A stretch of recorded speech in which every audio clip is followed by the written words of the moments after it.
You grow up in Boyle Heights on the east side of Los Angeles. Your father runs a dry cleaning shop on Cesar Chavez that smells of perk and steam from 5 in the morning until 8 at night. He is a small, precise man who presses other people's clothes and never complains about it. Your mother teaches elementary school 2 blocks away. You have a younger brother who is good at mathematics and a sister who sings in the church choir. Neither of them will become what you become. You understand that clearly only in retrospect. You drop out of USC after 2 years because the money runs out and doesn't come back. You get a job as a runner at Paramount Pictures in the spring of 1936. You are 20 years old. You run things from one place to another. Scripts, contracts, lunches, envelopes you don't open. You learn the lot the way your father learned his neighborhood. Every building, every shortcut, every face and what it cost them to smile at you. You are fast and quiet and you remember everything. In 6 months, you know more about the internal geography of that studio than men who have worked there 15 years. Not the creative geography, the other kind, who owes what to whom, which director spent his Thursday at an address on Laurel Canyon, his contract prohibits. You don't collect this deliberately, it accumulates, you just don't throw it away. If you've ever stood in a corridor holding an envelope and understood that what's inside it matters more to the man who sent it than anything playing on any screen in any theater in this city, then you already know what happens next. Stay with it. That's exactly where this story lives. Hargrove finds you in the fall of 1937. He runs business affairs for the studio, which is the polite name for what he actually runs. A compact man in a gray suit who never raises his voice and never needs to. He explains that the studio has situations requiring a particular kind of attention. Not legal, not publicity, the other kind. He needs someone young enough to move without being noticed and smart enough to understand without being told twice. He's been watching you 4 months. $240 a month, no contract, no title, an understanding, which in this business is worth more than either. You say yes. You don't ask what the situations are. He respects that. It was the right answer. The first situation is small. A contract player has been photographed at a party in the hills with a man whose name appears in federal surveillance files. A freelance photographer named Dobbs wants $400 or the photograph goes to Confidential magazine. Hargrove hands you an envelope with $600 and an address in Silver Lake. The extra $200 is for your discretion. You drive to Silver Lake. You knock on Dobbs's door. You explain that the studio appreciates his cooperation, and that goodwill in this industry is a renewable resource while its opposite is not. Dobbs counts the money. He gives you the photograph and the negative. You drive back to Paramount. The situation is gone. 40 minutes. You are 23 years old. The situations accumulate. A starlet drove her car through the window of a pharmacy at 2 in the morning and left before police arrived. You know 3 men on the LAPD who owe the studio favors. The report is filed differently. Her name doesn't appear. A character actor whose private correspondence was stolen by a former lover who wants money. You sit in a parking lot on Highland for 3 hours, then go inside with a key from the building manager whose daughter has a small role in a picture currently in production. The letters are in the second drawer. You put them in your jacket and leave. You understand that you are very good at this, and that being very good at it is not the same as being proud of it.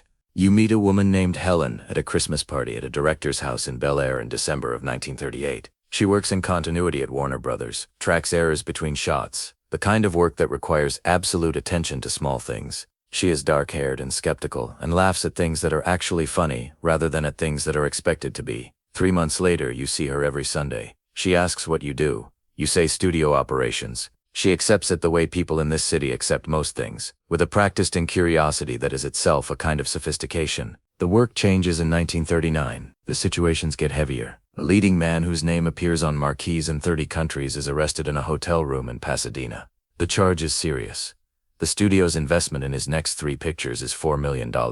Hargrove calls at 6 in the morning. You drive to Pasadena. You know the captain on watch. You know him because you drove an envelope to his house in Arcadia 18 months ago, after his son was involved in something outside a nightclub that the studio also quietly resolved. The captain is unhappy but not surprised. The report is amended.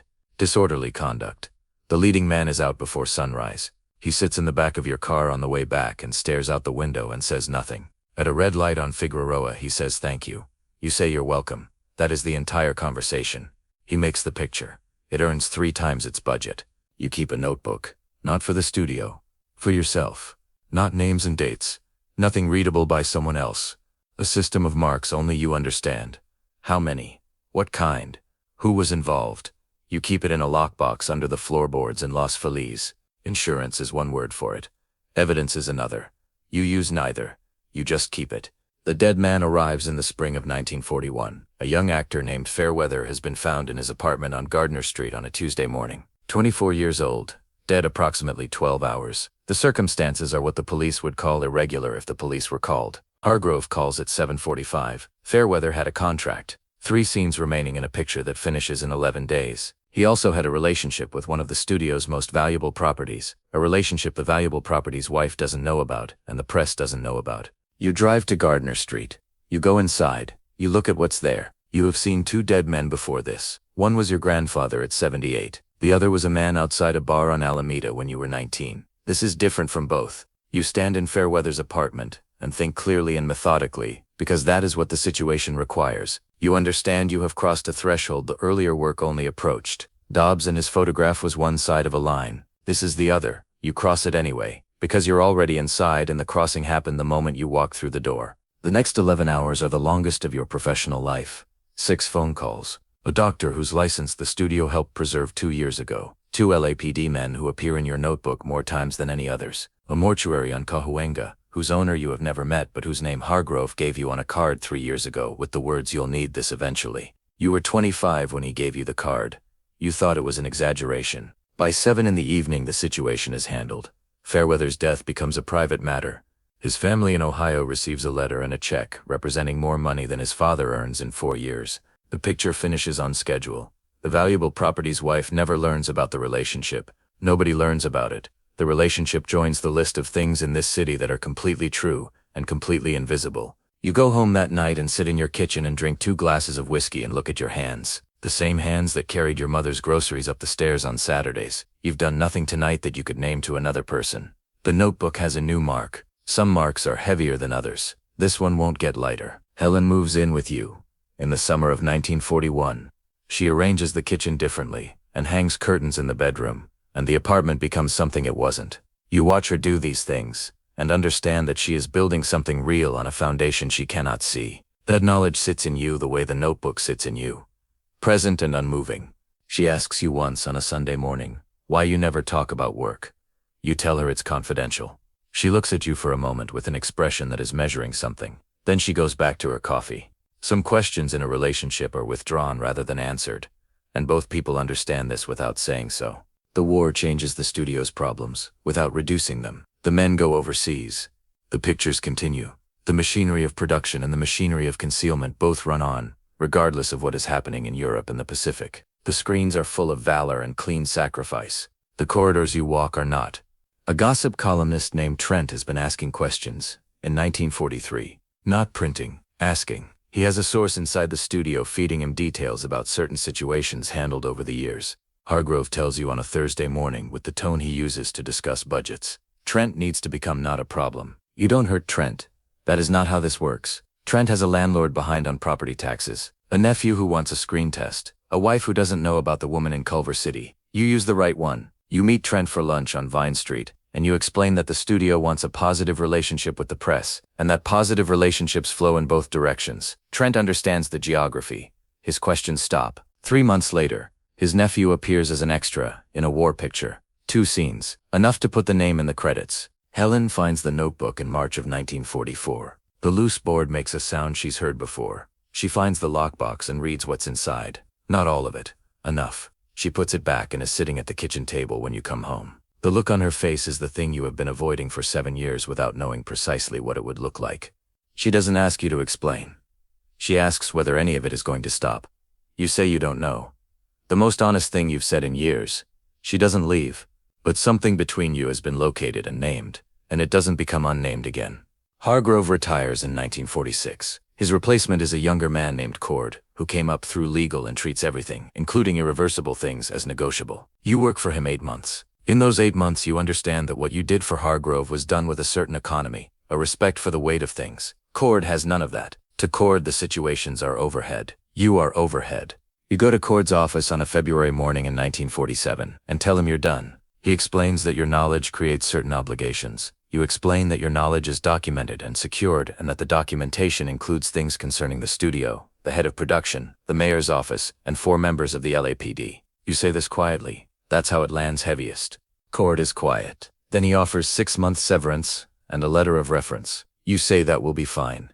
You button your jacket and walk out and don't go back. You open a small investigations firm on Cahuenga Boulevard in the spring of 1947. Licensed, legitimate, mostly insurance work and missing persons. The work is quiet and entirely visible and pays half what the studio paid. Helen adjusts the budget without complaint. On Saturdays you eat breakfast at a counter on Sunset and read the paper. The paper is full of the same city you've been walking through for 11 years. The same studios. The same stars.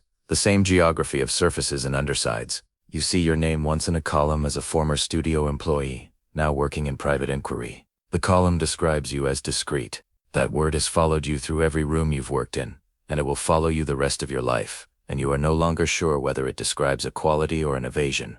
You think about fair weather sometimes. 24 years old on Gardner Street on a Tuesday. A young man from Ohio who came to the city because the city promises things to everyone. You handled that situation. That is still the word. You handled it and kept a mark, and the mark is in a lockbox in a closet in Los Feliz, and it weighs exactly what it weighed the night you made it.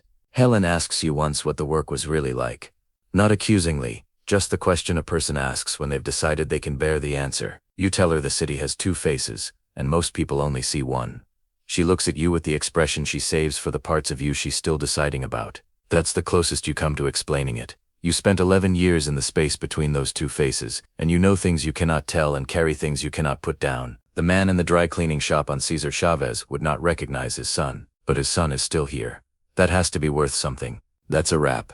The story is fiction. The studios are not. In Hollywood's golden age, every major lot employed men whose job had no title, no contract, and no limit. They kept the dream machine running by handling everything the dream couldn't survive. If this made you think, drop a comment, subscribe for more.